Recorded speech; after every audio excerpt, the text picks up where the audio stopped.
Hey friends, welcome back. This is Ashley and Kevin from Uncommon Roots Homestead, and today we decided to pop on and show you something really cool that's happening. So let's do it.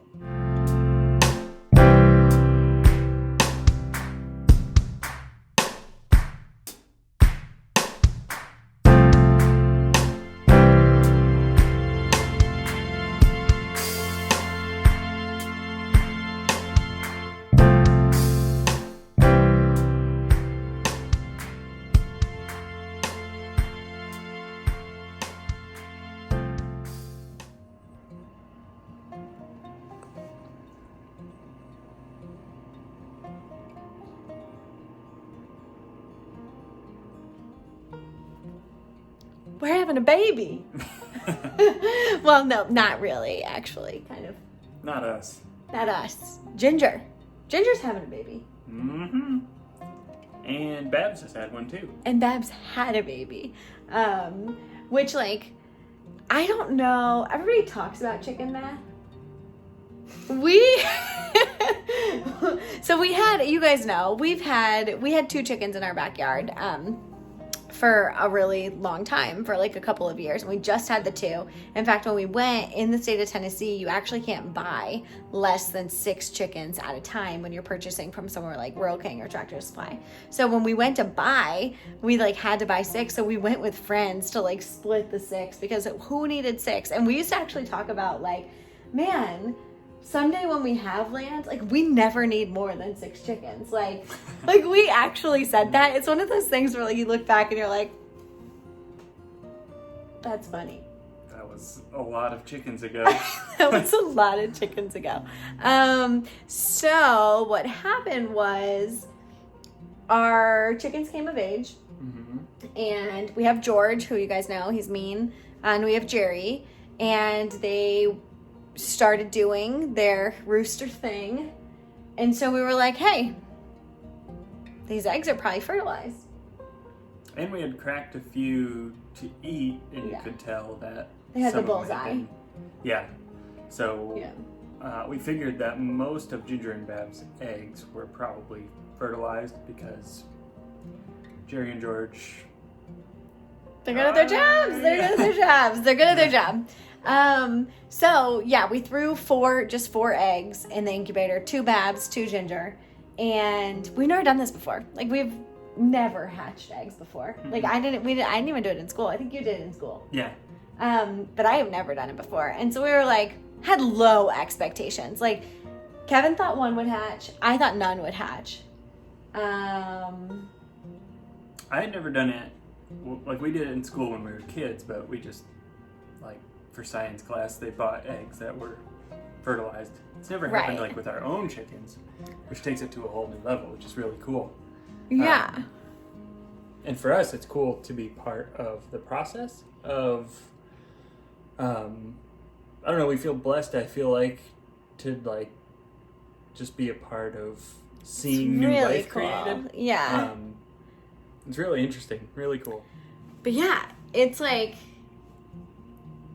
even cooler than I thought it would be, which is weird because it's like we knew it's cool. Like we know how life happens. Like I mean, we've had 2 children. Like it's a little different, but we get it. Like we know how that works, but somehow having a role in this type of life and the fact that it's completely sustained on our farm feels like the first of many really cool things that we are walking into.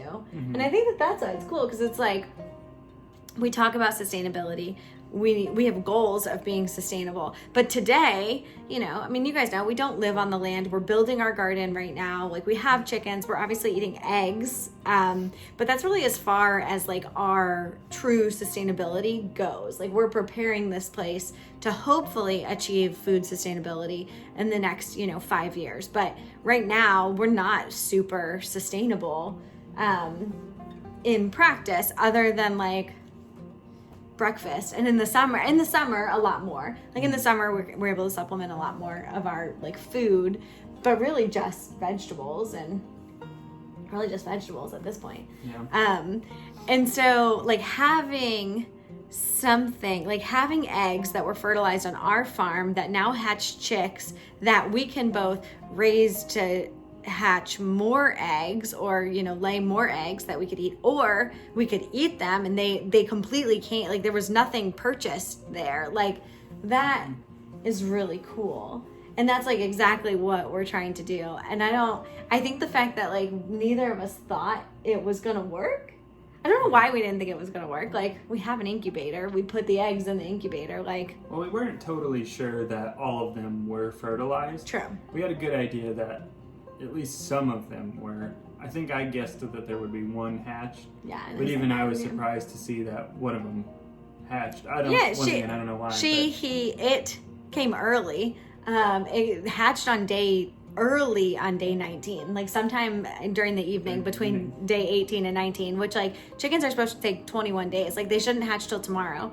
And now we have a second one that's pipping right now on day 20. So it's like, I mean, all of these things are just totally new to us, and we are like geeking out over this like super simple like farm thing that's happening in our kitchen right now.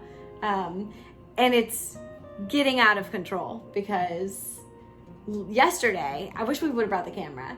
Yesterday, we had the one hatch and we left her in there for 24 hours, which is how long you can leave them in hopes that someone else would hatch, because a chick by itself, like we don't have any broody hens, so we don't have a chicken to go put it under. We were gonna have to put her in the brooder in the garage, and by herself or himself, low success rate. Like the odds of her making it are not very high. Like chickens in general, they're flock animals. They don't like to be alone, and especially like really young chicks when it's colder. Like there's just a lot of elements. Like we have the brooder pad or like the heating element, but like they're more successful in groups. So because none of the others had hatched, we went to Rural King and ended up with, again, 6, because you have to buy 6 more chickens. So now we have 7 in the garage and 8 on the way with 2 more eggs.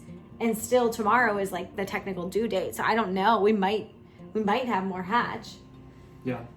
And it turns out we're going to be raising the 6 to give to Ashley's parents who want chickens. So we'll probably go get 6 more ourselves. Because we can't help ourselves. Because if you're raising them already, here's my thought. It's an addiction. It is an addiction. And now I guess we've kind of fallen off the sustainable thing because now we're going to go buy more chickens. But chicken math is real. Like, if you've never experienced it, or you find yourself saying right now, well, when I can have chickens, I will never need more than 6. Okay. If you have the space for it. Okay. I mean, more power to you, but it's so fun. Yeah, it's really fun. And I wouldn't have ever wanted like more than the 2 we had in our backyard when we had them. It was perfect that way. They didn't have a huge space to live in. I hated cleaning the small coop. Didn't seem like they had as good of a life as I would have liked to give them. Even with just 2 in that small space. But now that we have a big chicken yard for them, it's like almost a quarter acre of open air space for them to go to. We've got a shed that oh my gosh, they're so much happier. Space. Their egg yolks went from like, I mean, a good like orangey color. They weren't like, yolks from eggs you get at the store, but now they're like totally different. The quality of eggs totally different. And like you can just tell they're happier. They love it. So when you see happy chickens, you just want to add more. Like, let's give them all good lives. So I guess we're doing it again. Yeah, I was just telling Ashley we'll probably have 16 chicks in our garage by tomorrow. So here we go again. But 6 are reserved for 6 we are giving them away. Yeah.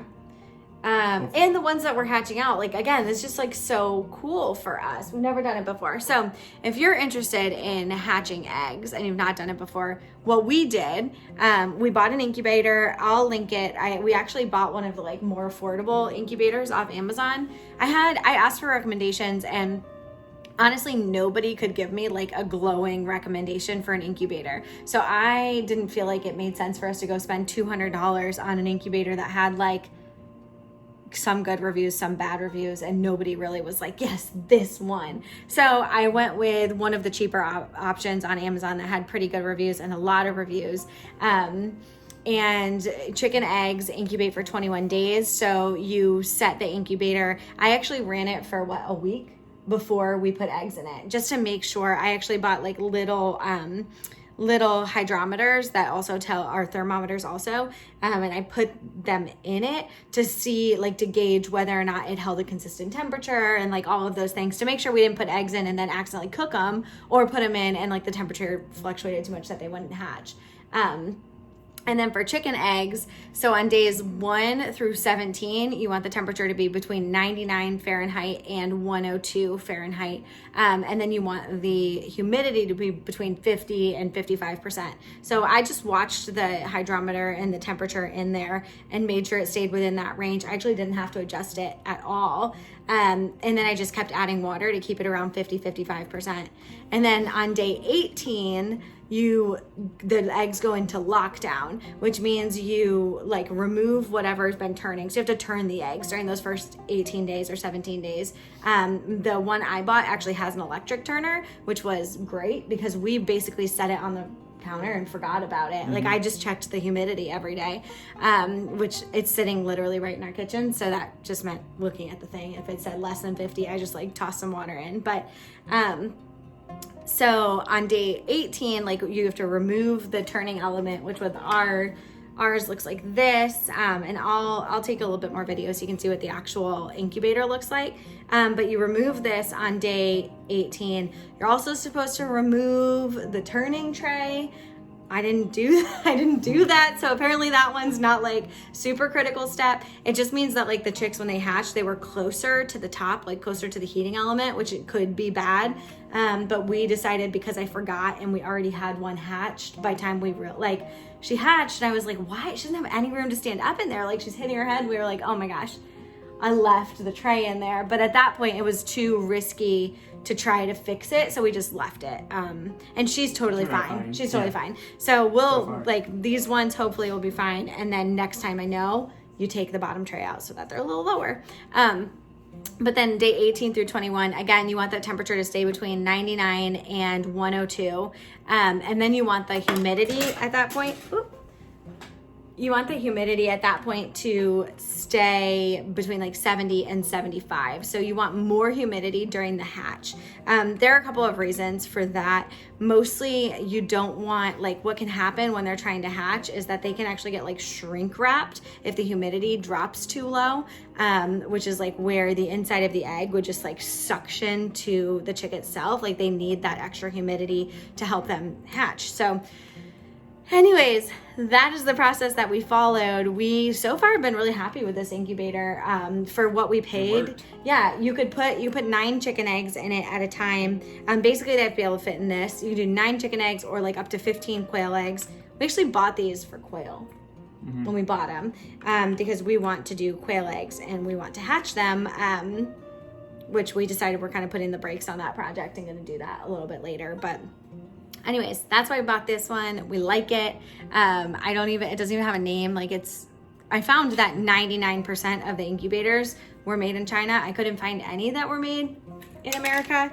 Or else I probably would have prioritized buying one like that, just because we tried to do that. But anyways, it's worked pretty well. So I'll link it below. We didn't have a candler, so we didn't even candle the eggs. Normally you could candle the eggs on day 7, toss out any that aren't fertilized. Like, we don't know if all of these are fertilized. We know one of them was fertilized for sure because she's outside in the brooder. 2 now. 2, definitely, because she's trying to get out, which is really cool. You can hear her. like cheeping ever so often, like from inside her shell, or his, I guess it could be either, though more chickens are female than male. If you didn't know that, it's an interesting fact. But yeah, so far we like it. I'll show you what the incubator looks like, and then we can show them. We need to name her, him, it. I don't know what it is yet, though. Could just call it Gray. It is Gray. No, he never likes my names, but let me show you that incubator. All right, so this is the incubator that we got. You can actually see the temperature is in Celsius, and it's not 100% accurate. So what I did is I bought this little hydrometer, and I've left it in there. Now you can see that it's saying that the humidity is at 54%. Obviously that's lower than what I just told you it needed, but you can also see I've got water here in the bottom that's standing. So I've chosen not to add more water because there's already a lot of water in there. So I kind of think that maybe the humidity level is just incorrect on this hydrometer. Again, it's been in there for over 20 days. So you can see right now the eggs are on lockdown. If they weren't on lockdown, this right here is actually the turning element. So that sticks into the, it sticks into this little hole and it turns. So it like rotates like this. And so as it rotates, it shifts the eggs. So I've removed that. Normally you would remove this tray right here and they would be down on that tray. That would give them a little bit more space as they hatch. But like we said, it's been okay. You can kind of see, I think she's taking a little break. It can take them up to 24 hours to actually fully hatch. So the heating element in this is actually up over on that side, right over there. I think that might be the thermometer, but there's a fan and a heating element up on the top. Super simple to put together. You just use these buttons to set the temperature, increase it, decrease it. It's been really easy. I've liked it so far, and obviously it's worked. So I would say we recommend. And I wouldn't beat yourself up about it if you're struggling to keep the humidity where it's supposed to be. We have tried our best, and I think that's all you can do in many cases, to keep the humidity up to where it's supposed to be from days 18 to 21, but haven't been 100% successful. But chickens manage to hatch in nature and hatch without, checking the humidity every 10 minutes. So, it works. can still happen if it's supposed to happen. So, just do your best. All right. So yes, great words from Kevin. Just do your best. He reminded me at least 10 times through this process. Like at one point, what was it? We came downstairs and the humidity was at like 19%. And when we went to bed the night before, it was at like 50%. And I was like, oh no, like we probably just killed all the eggs. And he was like, the humidity, like if it was a chicken sitting on that egg, the humidity is not going to be perfect. So we've just done our best and tried to keep it close. And obviously if you were going to be hatching for like sale, or you were, if this was some sort of like income that you were going to be waiting on, then you definitely like don't take our advice. Like you're going to want to buy like the top of the line, like all of the things. But like for us, this is just a hobby, and we had low expectations. So if you're just looking to low key hatch some eggs and like hoping that it turns out, then yeah, this one worked great for us. Keeping low expectations is key to not being disappointed. Key to living on our farm. Yeah. Let's show you the one that hatched. All right, so I'm gonna go ahead and also show you our brooder setup. Everybody's kind of sleeping because it's late, but so we actually found this huge box. It's a refrigerator box or something. It's the perfect size for a couple chicks. Now, as they get bigger, they will need something on top so they don't jump out. But for now, it's the perfect size. We have this heating plate that we love. So you can use a heat lamp. We actually use a heat lamp with our other chicks. They're more dangerous for sure. They're a fire hazard. The heating plates are just a lot safer. And for us, it felt like that was worth the investment to go with a safer option that was a little bit more, it's even safer for the chickens, right? Because it replicates a hen sitting on top. So it doesn't, you put it on the brooder setting, it doesn't get hot enough to kill them. And it's low. So they just kind of scoot under it like they would a hen. It's a little bit more like a natural environment for little chicks. But again, a heat lamp works just as well. You just have to be really careful because, the number one cause of fires on farms are heat lamps. So just be careful. There are a lot of people who have lost a lot because of heat lamps. So just be careful. And anything can happen, right? Like this could start a fire too. So make sure you have fire detectors wherever you're doing this. But the heat plates are nice too because they double as heaters. So yeah. This heat plate is a brooder right now. It's laying flat and they can get under it. But as they get older, if we wanted to put this like in the coop with the larger chickens, there's options to change the legs so that way it sits vertically and you can turn it to a heater setting. Keep your chickens warm, in the winter. Yeah. So there's some options with it. This is a Producer's Pride brooder heater combo. We just got it at Tractor Supply. I don't remember the cost, so I'm sorry, but it wasn't anything crazy. It was like less than 50 for sure. Yeah, and you can use it for a pretty large number of chicks. Yeah. We had 23 in there before. Yeah. So I will, you want me to get? Yeah, let's see. Be careful of them over there on that side. I'm just gonna. Oh, oh, there she is. There she is in the front. Oh, here she is. Ah! She's a little nervous. I need you to go over here. So as you can see, those were the ones that we purchased. But this little one, she doesn't want to leave the warm. There she is. Sweetheart. Oh, sorry. Here she There is. she is. Oops. There she is. The first. Or he. We don't know. The first being completely born. The first being born on our farm. Yeah. It's pretty cool. We congratulated Babs on her newborn. I might cry when they're reunited. You might think he's kidding, but he really might. But they're doing really well. She's, doing just as well as the other chicks that we picked up last night. Like Kevin said, we're probably going to pick up some more. But yeah, everybody's looking great. Super exciting for us. We won't know the breed, most likely. Oh, it's a mutt no matter how you swing it. No, because Jerry. Jerry is an Americana rooster, and Babs is an Americana hen. But George is a cuckoo marin, so if George is the father, then she's a mutt. It's like an episode of Maori. But, yeah, I don't know. So we'll see. I guess stay tuned to see what color eggs. For us, it doesn't really matter, but if you are selling chickens, obviously it matters. Then you would want to isolate. So if you wanted Americana chicks, you would need to isolate the Americana hen with the Americana rooster to guarantee that you're going to get Americana chicks. But we're not selling them. We're keeping them, and we just let nature do its thing. We're keeping that one. Well, yeah. Well, we didn't hatch the rest. Anyways, friends, thank you for joining us tonight. It is definitely an exciting day in the McAlpin house. Really cool. It's really cool to start to see even something little like that come to fruition that we've been thinking about and talking about and wanting for so long. So thanks for joining us. Until next time.